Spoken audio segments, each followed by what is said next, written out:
ಆಗಿರ್ತಕ್ಕಂತಹ ನಮ್ಮೆಲ್ಲರ ಅಚ್ಚುಮೆಚ್ಚಿನ ನಾಯಕರು, ನಮ್ಮೂರಿನ ದೇವತಾ ಮನುಷ್ಯ ಅಂತ ನಾವು ಕರಿತೀವಿ.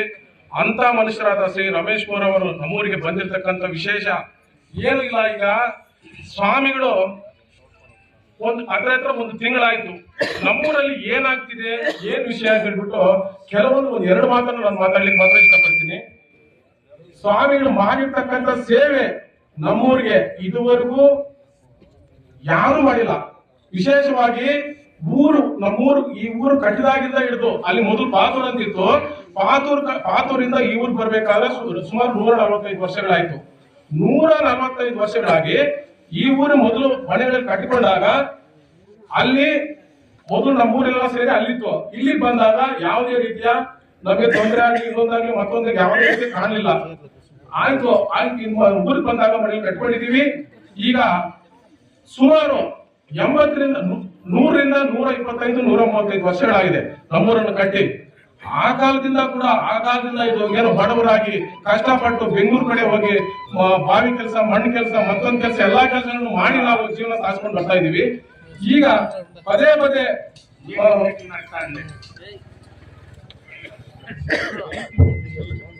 ಸಾಕೊಂಡು ಬರ್ತಾ ಇದೀವಿ. ಈಗ ನಮ್ಮ ಗ್ರಾಮಸ್ಥರಲ್ಲಿ ಭಯಭೀತರಾಗಿರ್ತಕ್ಕಂಥ ವಿಶೇಷವಾದ ಏನಂತಂದ್ರೆ ವಿಷಯ ಅಂತಂದ್ರೆ ಸ್ವಾಮಿ, ನಾವು ಚುನಾವಣೆ ಬರ್ತಾವೆ ಹೋಗ್ತವೆ. ಸ್ವಾಮಿಗಳು ಮಾಡಿರ್ತಕ್ಕಂಥ ನಮ್ಮೂರಿಗೆ ಅಭಿವೃದ್ಧಿ ಕಾರ್ಯಕ್ರಮ ಇದುವರೆಗೆ ಯಾರು ಮಾಡೇ ಇಲ್ಲ. ನಮ್ಮೂರು ರಾಜಕೀಯ ಜೀವನ ಆರಂಭವಾದಾಗಿಂದ ಕೂಡ ನಮ್ಮೂರಿಗೆ ಏನೇನ್ ಬೇಕು, ಮನೆಗಳಿಂದ ಇಡ್ಬೋದು, ಬೋರ್ಗಳಿಂದ ಇಡ್ಬೋದು, ಮತ್ತೆ ವಾಟರ್ ಮಿಷನ್ ಇಂದ ಇಡ್ಬೋದು, ಫಿಲ್ಟರ್ ಮಿಷನ್ ಇಂದ ಇಡ್ಬೋದು. ವಿಶೇಷವಾಗಿ ಎಲ್ಲಾ ತಾಲೂಕು ಎಲ್ಲಾ ಗ್ರಾಮಗಳಿಗಿಂತ ವಿಶೇಷವಾಗಿ ಯಥೇಚ್ಛವಾಗಿ ನಮ್ಮೂರಿಗೆ 270 ಮನೆಗಳನ್ನು ಕೊಟ್ಟಿದ್ದಾರೆ. ಯಾವ ಊರಿಗೂ ಕೊಟ್ಟಿಲ್ಲ. 270 ಮನೆಗಳನ್ನು ಕಟ್ಕೊಟ್ಟಿದ್ದಾರೆ. ಜಾಸ್ತಿ ಗೋವಿ ಜನಾಂಗ ಇರೋದು, ಬಡವರು ಇರೋದು, ಅವರಲ್ಲಿ ಪಾಪ ಜಾಸ್ತಿ ಕಷ್ಟಪಟ್ಟ ಜೀವನ ನಡೆಸ್ತಾರೆ ಅಂತ ಹೇಳ್ಬಿಟ್ಟು ನಮ್ಮೂರಿಗೆ ವಿಶೇಷವಾಗಿ 270 ಮನೆಗಳನ್ನು ಕೊಟ್ಟು ನಮಗೆ ವಿಶೇಷ ಮನೆಗಳನ್ನು ಕಟ್ಕೊಡ್ತಕ್ಕಂತ ನಮಗೆ ಸ್ವಾಮಿಗಳು ಎಲ್ಲಾ ರೀತಿಯ ಕೆಲಸಗಳಾಗಿರ್ಬೋದು. ನೋಡಿ, ನಮ್ಮ ಜಲಜೀವನ್ ಮಿಷನ್ ಯೋಜನೆ ಇಡಿ ಸುಮಾರು 1,25,00,000 ಆಗಿದೆ ನಮ್ಮೂರಿಗೆ. 1,25,00,000 ಪ್ರತಿ ಮನೆಗೂ ನೆಲೆ ಹಾಕ್ಲಿಕ್ಕೆ. ಆವತ್ತು ನಮ್ಮ ಇಂಜಿನಿಯರ್ ಸಾಹೇಬರು ನಮ್ಮ ಸ್ವಾಮಿಗಳು ಶಾಸಕರಿದ್ದಾಗ ಕೇವಲ 45 ಲಕ್ಷ 55 ಲಕ್ಷ ಮಾತ್ರ ನಿಮ್ಮೂರಿಗೆ ಎಸ್ಟಿಮೇಟ್ ಮಾಡ್ಬೇಕಂತ ತಿಳಿಸಿದಾಗ ಸ್ವಾಮಿಗೆ ನೋಡಪ್ಪ, ಶಿವಪುರ ನಾನು ಹೃದಯ ಇಟ್ಕೊಂಡಿದ್ದೀನಿ, ಯಾವುದೇ ಕಾರಣಕ್ಕೂ ಅವರಿಗೆ ನೆಲೆ ಆಗಿರ್ಬೋದು, ಇನ್ನೊಂದಾಗಿರ್ಬೋದು, ಓಡೇಟ್ ಆಗಿರ್ಬೋದು, ಯಾವ್ದ್ರಲ್ಲಿ ಕಡಿಮೆ ಮಾಡ್ಬೋದು ಅಂತ ಹೇಳಿ ಆವತ್ತು 1,25,00,000 ರೂಪಾಯಿ ಎಸ್ಟಿಮೇಟ್ ಅಲ್ಲೇ ಸ್ಯಾಂಕ್ಷನ್ ಮಾಡಿ ನಮ್ಮ ಸ್ವಾಮಿಗಳು ನಮ್ಮೂರಿಗೆ ವಿಶೇಷವಾಗಿ ಕುಡಿಯೋದಕ್ಕೆ ನೀರನ್ನ ಮಾಡ್ಕೊಂಡಿದ್ದಾರೆ. ನೆಕ್ಸ್ಟ್ ಇನ್ನೊಂದು ಏನಂತಂದ್ರೆ, ಪ್ರತಿ ನಮ್ಮ ಸ್ವಾಮಿಗಳ 50 ವರ್ಷಗಳ ರಾಜಕೀಯ ಜೀವನದಲ್ಲಿ ಇದುವರೆಗೂ ನಮ್ಮೂರಲ್ಲಿ ಯಾವುದೇ ಕಾರಣಕ್ಕೂ ನಾವು ಲೀಡ್ ಅನ್ನು ಕಡಿಮೆಗೊಳಿಸಲಿಕ್ಕೆ ಬಂದಿಲ್ಲ.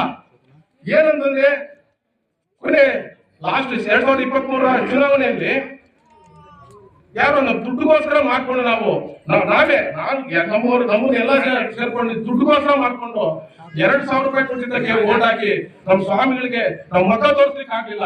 ಅದೊಂದು ನಮ್ಗೆ ತುಂಬಾ ಬೇಜಾರಾಗ್ತಾ ಇದೆ. ಇದಕ್ಕೆ ನಾವೇ ತಪ್ಪು ಮಾಡಿದ್ರು ಕೂಡ ನಮಗೆ ಕ್ಷಮಿಸಬೇಕಾಗಿ ನಮ್ಮಲ್ಲಿ ಸ್ವಾಮಿಗಳಿಗೆ ನಾವು ಮನವಿ ಮಾಡ್ಕೊಳ್ತಾ ಇದ್ದೀವಿ.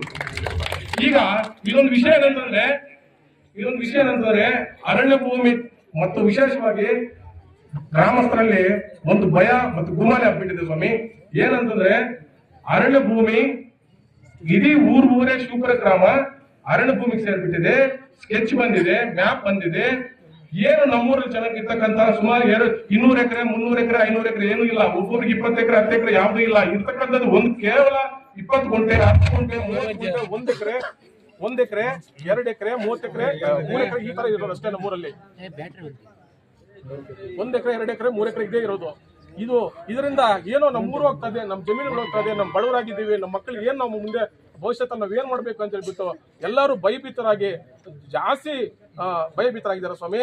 ಹಾಗಾಗಿ ನಾವು ತಮಗೆ ನಮ್ಮ ಸ್ವಾಮಿಗಳು ಬರ್ಬೇಕು, ನಮ್ಮೂರಿಗೆ ಸ್ವಾಮಿಗಳು ಬಂದು ನಮಗೆ ಧೈರ್ಯ ತುಂಬಬೇಕು, ನಮ್ಮ ಕಷ್ಟವನ್ನು ಆಲಿಸ್ಬೇಕು. ನಮಗೆ ವಿಶೇಷವಾಗಿ ಏನು ನಮ್ಮ ಸ್ವಾಮಿಗಳಿದ್ದಾರೆ, ನಮ್ಗೆ ಯಾರು ಇಲ್ಲದೇ ಇದ್ರು ಕೂಡ ನಮ್ಮೂರಿಗೆ ಸ್ವಾಮಿಗಳಿದ್ದಾರೆ, ನಮ್ಮ ಕಷ್ಟವನ್ನು ಆಲಿಸ್ತಾರೆ, ನಮ್ಮ ಕಷ್ಟವನ್ನು ತೀರಿಸ್ತಾರೆ ಅಂತ ಹೇಳ್ಬಿಟ್ಟು ನಾವು ಸ್ವಾಮಿಗಳಿಗೆ ಹೋದಾಗ ನಮಗೆ ಧೈರ್ಯ ತುಂಬಿ ಬೆನ್ನು ತಟ್ಟಿ ನಮ್ಮನ್ನು ಬರ್ತೀನಿ ನಡೀರಪ್ಪ, ನಾನಿದ್ದೀನಿ, ನಿಮ್ಮೂರಲ್ಲಿ ಯಾರೇ ಬಂದ್ರು ಕೂಡ ಅವ್ನು ಯಾವನ ಜೆ.ಸಿ. ಪವನಿ ಬೋಲ್ಡರ್ ಬಂದ್ರು ಕೂಡ ನನ್ನನ್ನು ಮುಂದೆ ನೋಡಿ ಮತ್ತೆ ಅವ್ರು ಬರಬೇಕು, ನನ್ನನ್ನು ತಳ್ಳಿ ಮತ್ತೆ ಅವ್ರು ಬರಬೇಕು ಅಂತ ಹೇಳ್ಬಿಟ್ಟು ಧೈರ್ಯ ತುಂಬಿದ್ದಾರೆ.